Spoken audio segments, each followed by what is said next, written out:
4:22 Berharap keajaiban. Revan masih tidak percaya dengan apa yang terjadi saat ini. Sakit dan sesak yang ia rasakan ketika ingat sentuhan tangannya mengusap perut Ratu. Ia masih dapat membayangkan gerakan buah hati yang telah dinantikan selama ini. Revan tidak pernah menyangka bahwa kebahagiaan itu harus ia lupakan dalam hitungan jam saja. Tidak pernah terbayangkan olehnya bagaimana perasaan Ratu setelah kejadian ini. Ia sangat takut jika istrinya akan terpukul menghadapi kenyataan pahit ini. Setelah beberapa menit, Ratu dibawa keluar dari ruang IGD. Pak Arman dan Bu Bella akhirnya mengetahui dari Dokter Alia bahwa putri mereka akan segera dioperasi. Kedua orang tua itu sangat terkejut. Bu Bella mencium anak bungsunya, begitu juga dengan Pak Arman. Akan tetapi, saat Revan mendekati Ratu, Bu Bella langsung menghalaunya. Ia tidak memberikan izin kepada laki-laki itu untuk mendekati anaknya. Wanita paruh baya itu masih berpikir kalau Revan merupakan penyebab kejadian ini. Jangan mendekat. Jangan sentuh Ratu. Dia seperti ini karena perbuatanmu, tukas Bu Bella kepada Revan. Revan suaminya, Mah. Izinkan Revan memberikan semangat padanya. Revan masih berusaha mendekati Ratu. Mama, Revan, jangan seperti anak kecil dong. Biarkan Ratu menjalani operasinya. Yang harus kita lakukan sekarang adalah meminta pertolongan kepada Allah. Pak Arman merasa kesal melihat tingkah laku istri dan menantunya. Ratu segera dibawa memasuki ruang operasi, sedangkan Revan hanya mampu memandang sang istri dari kejauhan. Hatinya sangat sakit dan terpukul mendapat perlakuan Bu Bella yang melarangnya bertemu dengan pendamping hidupnya. Sekarang, Revan menyadari apa yang pernah ia lakukan saat awal pernikahan kepada Ratu. Ia sangat kejam dan kasar memperlakukan wanita itu. Ia sering tidak memberikan kesempatan kepada sang istri untuk bersikap sebagai wanita yang telah memiliki suami. Aku muak melihat wajahmu setiap hari. Kenapa kamu harus hadir dalam kehidupanku? Kamu wanita pembawa penderitaan. Itu kalimat yang sering Revan lontarkan kepada Ratu. Walaupun kamu membenciku, tapi aku akan tetap berusaha menjadi istri yang berbakti padamu. Sekarang surgaku ada di bawah telapak kaki suamiku, yaitu kamu. Ratu tetap bersikap lembut. Tangisan Revan makin tidak tertahankan, mengingat semua kelembutan wanita yang dulu ia abaikan. Sekarang, penyesalan itu datang setelah musibah menimpa Ratu. Ia berpikir bahwa apa yang Ratu alami saat ini karena dirinya. Sang istri sering mengalami tekanan sejak awal kehamilan. Revan segera menyadari perbuatannya di masa lalu yang hampir tidak pernah ingat dengan Sang Pencipta. Obsesi untuk memiliki mantan kekasih telah membutakan dirinya akan kehidupan akhirat. Ia sudah terlalu jauh melangkah saat masih menjalin hubungan dengan Lani. Wanita itu telah menjauhkan Revan dari kewajiban untuk mengingat Allah. Rasa cinta yang dulu ia miliki untuk Lani telah membawanya pada kebohongan besar. Setelah acara perjodohan dengan Ratu berlangsung kala itu, Revan masih tetap berhubungan dengan wanita masa lalunya tanpa sepengetahuan keluarga. Walaupun kamu sudah tunangan dengan wanita itu, tapi selamanya kamu akan menjadi milikku. Lani dengan yakin mengucapkan kalimat itu kepada Revan. Itu sudah pasti, sayang. Revan memeluk Lani. Ia sangat menyesal karena dulu terlalu dibutakan oleh cinta. Sekarang ia merasa malu pada dirinya sendiri. Laki-laki itu segera tersadar dari bayangan masa lalu melangkah mencari ruangan untuk menumpahkan semua penyesalan yang ia rasakan saat ini. Revan menuju musalah yang ada di rumah sakit. Ia mengeluarkan semua yang ia rasakan kepada Sang Pencipta. Laki-laki itu masih mengharapkan sebuah keajaiban untuk keselamatan dua orang yang ia cintai. Walaupun dokter telah mengatakan bahwa hanya satu orang yang akan selamat. Ia menengadah sambil mengangkat tangan lalu meminta ampun kepada Allah. Allah yang Maha Pemurah, aku bersujud di hadapan-Mu. Berikanlah keajaiban untuk dua orang yang sangat aku cintai dan sayangi. Selamatkanlah istri dan anak dalam kandungannya. Revan dengan isakan tangis meminta keajaiban. Aku sadar dengan semua yang telah kulakukan selama ini. Aku sering mengabaikan perintah-Mu. Aku sudah terlalu banyak berbuat dosa dan tidak menjalankan kewajibanku sebagai makhluk ciptaan-Mu. Jangan biarkan dua orang yang ada dalam hidupku menanggung semua kesalahan yang telah aku perbuat. Jika Engkau ingin memberikan teguran padaku, jangan limpahkan pada istri dan anakku. Biarkan aku yang merasakan hukuman itu. Ampuni mereka ya Allah. Aku mohon. Hanya keajaiban-Mu yang mampu memberikan kehidupan dan menyelamatkan ciptaan-Mu.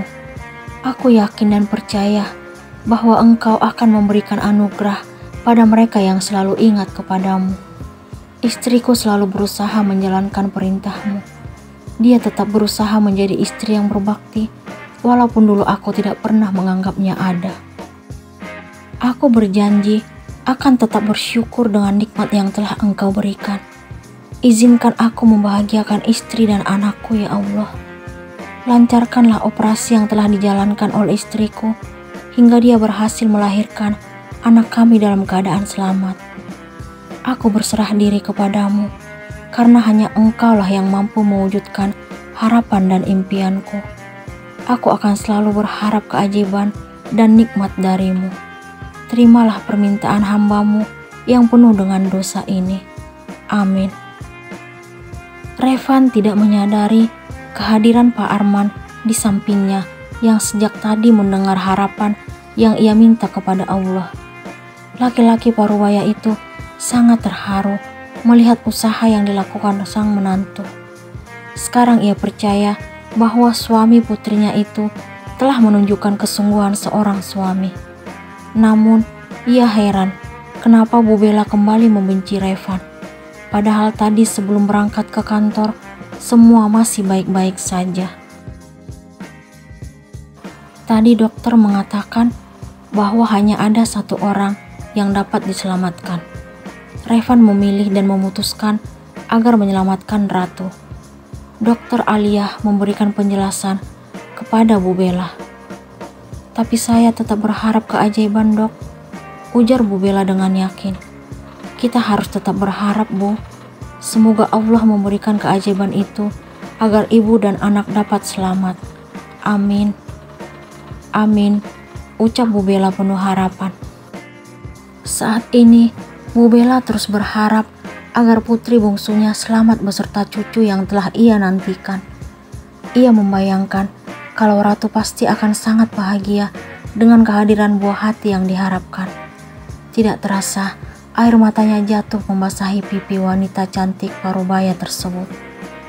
Ketika angan dan asa tertuang kepada Ratu, Bu Bella melihat dua laki-laki berjalan ke arahnya.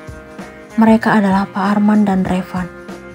Melihat wajah sang menantu, ingatannya kembali pada amplop yang Pak Udin temukan di depan pintu pagar.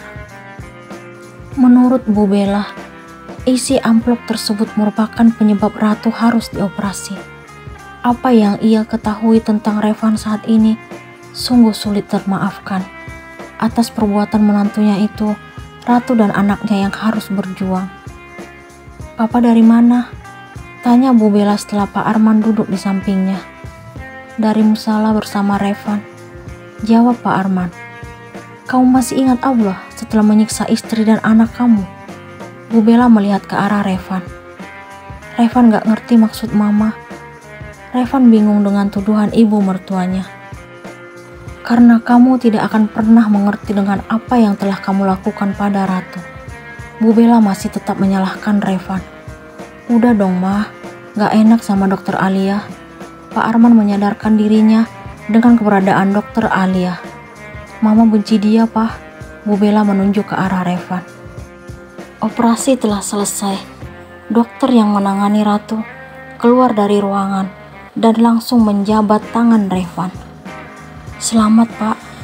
Alhamdulillah, istri dan anak Bapak selamat. Ini benar-benar suatu keajaiban. Anak Bapak berjenis kelamin laki-laki. Revan melepaskan jabatan tangannya lalu bersujud di lantai. Revan merasakan keajaiban itu benar-benar nyata terjadi.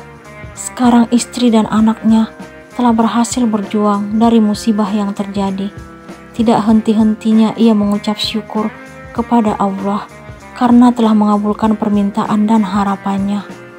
Setelah proses operasi selesai, Ratu dipindahkan ke ruang inap. Sementara itu, bayinya harus tetap berada dalam inkubator karena lahirnya prematur. Revan melihat sang buah hati dari kejauhan. Ia sangat terharu melihat anak yang ia nantikan. Revan berjalan menuju ruangan Ratu. Setelah melihat putranya, ia sangat heran melihat tatapan sang istri yang tidak seperti biasanya.